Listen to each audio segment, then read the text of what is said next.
안녕하세요. 승부사 이치호입니다. 분석 시작 전에 구독과 좋아요는 큰 힘이 되니 구독과 좋아요 한 번씩 부탁드리겠습니다. 제가 추천해드리는 조합픽은 스포츠 가족방에서 안내드리고 있습니다. 입장 방법은 영상 하단의 댓글에 기재해두었습니다. 영상을 다 시청하셨다면 댓글을 확인하여 조합픽을 받아가시기 바랍니다. 한 경기 하이덴하임 도르트문트 분석 알아보겠습니다. 하이덴하임은 리그 12위에 위치해 있고 도르트문트는 4위에 위치해 있습니다. 도르트문트는 리그 최상위권에 속해 있는 팀이며 하이덴하임과 비교해 봤을 때 양 팀의 격차는 상당합니다. 득점 면에서 0.6점 이상의 차이를 보이고 있고 실점 면에서도 별반 다르지 않습니다. 이는 하이덴하임이 홈팀으로 경기를 시작한다고 해도 굉장히 힘든 싸움이 될 것임을 알 수 있습니다. 그 외에도 최근 하이덴하임은 연이은 무승부를 기록하며 지지부진한 경기 성적을 기록 중이며 반면 도르트문트는 3연승을 기록하며 승승장구하고 있습니다. 최근 3경기에서 3점 이상의 득점을 올리며 활용면에서도 전혀 문제가 없음을 증명했습니다. 우선 하이덴하임은 지난 경기에서 공격의 정석을 보여주며 화력이 뛰어난 호펜하임을 상대로 잘 막아내며 무승부를 기록하였습니다. 점유율에선 절반가까지 차이가 나며 많이 밀렸고 유효슈팅 또한 7대3으로 차이가 많이 나는 경기를 보여주었지만 잘 막아내며 1대1 무승부라는 호조의 기록을 펼쳐주었습니다. 호펜하임과 성격이 비슷한 도르트문트를 만난 건 그 분위기를 이어갈 수 있는 기회이자 나름 승점을 올려 8위까지도 충분히 노려볼 수 있습니다. 상당히 상승세가 뚜렷한 편이라 할 수 있겠고 특히 역습으로 나아가는 무브에서는 바이언, 슈투트가르트, 라이프치히 등 강호들도 피해를 감수해야 했고 도르트문트도 첫 만남에서 2대2 무승부에 그치는 등 예외는 아니었습니다. 다만 수비 상황에서는 리그에서 PK를 가장 많이 내주는 팀이 되는 등 불안정한 상황이 잦은 상태이고 최근 4경기 3실점의 수치는 나쁘지 않은데 도르트문트의 득점력이 살아난 것이 부담일 수 있겠습니다. 도르트문트는 지난 경기 보움을 상대로 필크루그 해트트릭을 하며 대승으로 승리하였습니다.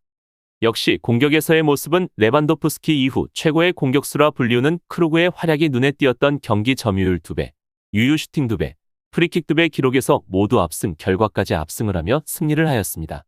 최근 3경기 10골이라는 경이로운 모습을 보여주며 지난 경기에서 하이덴하임이 공격적인 팀 하이덴하임 경기를 분명 분석했을 것이며 그 약점을 파악하는 데 능력이 뛰어난 도르트문트는 좋은 결과가 기대되는 최근 기세입니다.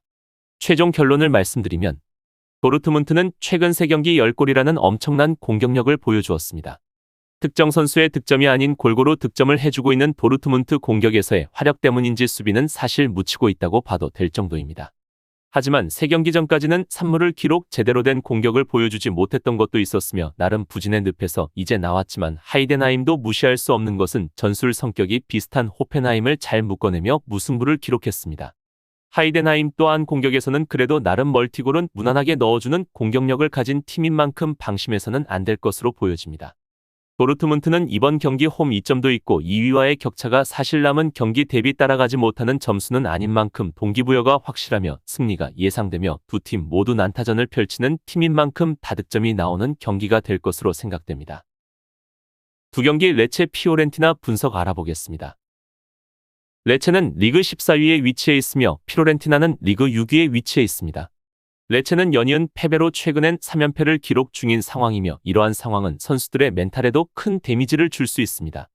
승부에 가장 큰 영향을 주는 득점 부분에서도 0.95로 굉장히 낮은 수치를 보이고 있으며 실점 부분에서도 1.41점으로 수비력에서도 굉장히 저조한 성적을 보이고 있습니다. 반면 피오렌티나의 경우 1.38의 득점과 1.05의 실점을 기록하며 상대적으로 굉장히 뛰어난 기록을 유지하며 리그 6위의 강팀으로 자리하고 있습니다. 지난 경기 레체는 제노아전에서 한 수 아래라고 평가받았지만 대등한 경기력을 통해 승리를 얻었으면 좋았지만 유효슈팅 6개를 허용한 것 중 2개를 골로 험납하며 제노아에게 2대1 패배를 하였습니다. 레체의 문제점은 정확하게 득점에서 압도적인 골을 넣어줄 선수가 없다는 점. 니콜라가 4골을 넣어주고 있지만 그건 다른 팀에 비해 많이 부족한 스탯이고 현재 6경기 승리를 하지 못하고 있는 점도 지금 레체에겐 가장 큰 고민거리입니다. 레체의 부진은 사실 시즌 초부터 우려를 받았던 내용이었고 시즌 초부터 에너지 레벨을 쥐어짜는 모습을 보여주었고 선수단 층이 얇은 레체가 이를 명확하게 커버하기는 어려울 것이라는 평이 적중하고 있습니다. 특히 공간을 내주는 상황에서 쉬운 원투패스로 수비가 무너지는 모습이 꽤 자주 보이기도 했고 적어도 미드필더의 힘을 유지하는 유형인 피오렌티나에게는 레체가 쉽게 무너지는 상황이 나올 수도 있습니다. 피오렌티나는 지난 경기 물론 인터밀란을 상대로 강력한 팀을 만났지만 체력적인 우위를 점할 수 있었던 경기였으며 이 또한 경기 기록을 보면 점유율도 57대 43으로 앞섰고 유효 슈팅 또한 6대 4로 앞섰습니다. 코너킥은 2배가 차이가 났지만 득점을 이뤄내지 못하고 인터밀란의 한 방에 패배를 기록 체력만 소진하며 결국 패배하며 상위권 싸움에서 불리해졌습니다. 니콜라스의 침묵 속에 한 경기의 승점이 중요한 순간 3경기 승리가 없다는 점이 아쉬운 피오렌티나입니다. 물론 박스 안 수비가 생각보다는 불안한 축에 들어서 레체의 과감한 슈팅이 한 골 정도의 피해로 이어질 가능성은 있으나 앞서 언급한 유려한 미드필더의 패스워크로 레체의 수비를 허무는 식의 파회법은 가져올 수 있을 것이 긍정적인 요소입니다. 최종 결론을 말씀드리면 피오렌티나가 유려한 패스워크로 레체의 구조적인 수비 약점을 공략하는 식으로 운영할 수 있을 것으로 생각됩니다. 레체의 체력 저하로 인해서 공간을 커버하는 것도 상당히 어려워하고 있는 흐름이고 한 골 정도의 골을 피오렌티나 박스 수비 불안을 틈 타 넣을 수 있는 정도일 것입니다. 또한 레체의 과감함이 난사로 이어지는 경우는 생각보다 흔하기에 이번 경기에서는 피오렌티나의 근소한 우세가 예상되며 무승부의 가능성을 배제할 수 없는 경기입니다. 3경기 빌바오 마요르카 분석 알아보겠습니다. 먼저 빌바오는 리그 5위에 위치해 있으며 마요르카는 리그 15위에 위치해 있습니다.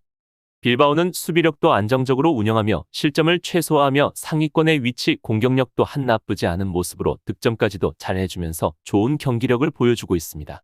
최근에 소시에다드, 세비야를 잡았으며 기세를 이어갈 법했지만 아쉽게도 전경기 약팀 카디스와 무득점 무승부를 하며 승점을 한 점밖에 얻지 못한 점은 아쉬운 빌바오입니다.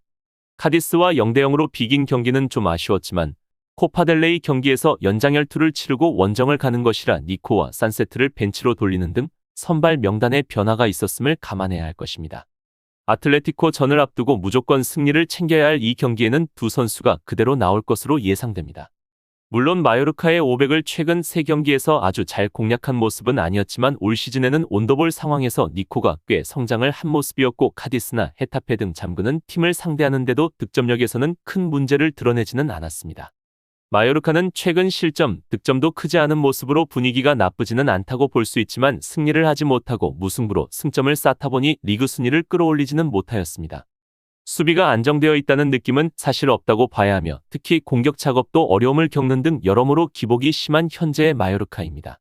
레알 마드리드에게 1실점은 좋은 결과였지만 이어서 셀타와 비아레알을 상대로 무승부 베티스에게 패하며 좋은 분위기가 조금은 가라앉은 듯한 느낌이 있는 마요르카입니다. 마요르카도 무리키가 선발로 돌아올 수 있는 상황은 팀의 긍정적인 부분입니다.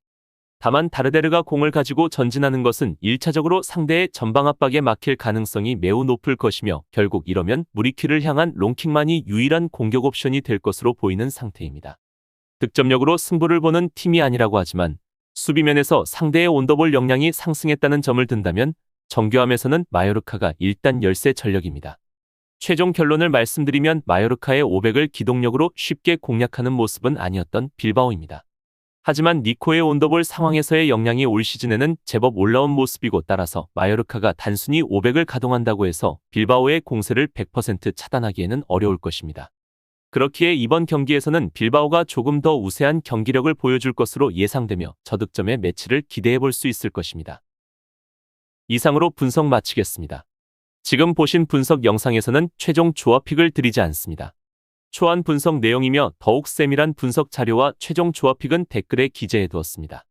프로토가 처음이신 분들 혹은 프로토를 좋아하는데 적중률이 낮으신 분들께서는 투자하지 마시고 전문가의 도움으로 수익률 극대화하시는 것을 추천드립니다. 프로토는 단지 운으로 하는 게임이 절대 아닙니다. 모든 분야 전문가들이 존재하듯 프로토도 전문가들이 존재합니다. 경기 전 다양한 분석 자료 확인은 필수이며 가장 중요한 정보력이 수익의 80% 이상 지분을 차지하고 있습니다. 수익률을 극대화하고 싶으신 분들께서는 영상 하단 고정 댓글 클릭하셔서 분석픽을 확인하시면 됩니다. 시청해주셔서 감사합니다.